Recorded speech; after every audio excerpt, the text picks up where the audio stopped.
Tripura cricket association পরিচালিত সন্তোষ Memorial প্রথম division লিগের আসর শুরু হয়েছে রবিবার থেকে।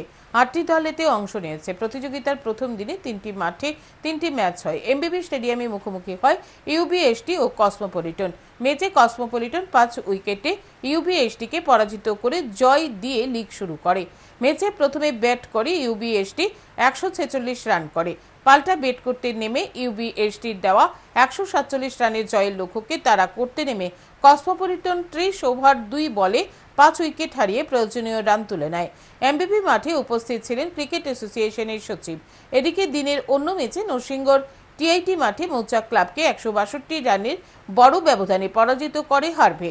অন্যদিকে পুলিশ ট্রেনিং একাডেমি মাঠে ওপিসিকে 3 উইকেটে পরাজিত করে পোলস্টার ক্লাব।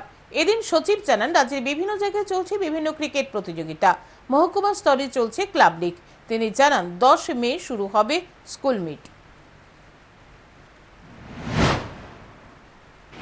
আজকে এমবিবি মাঠে এক্ষুনি কসমোপলিটন ক্লাব জিতলো ইউবিএসটির সাথে। ওইদিকেও খেলা চলছে ডিভিশন।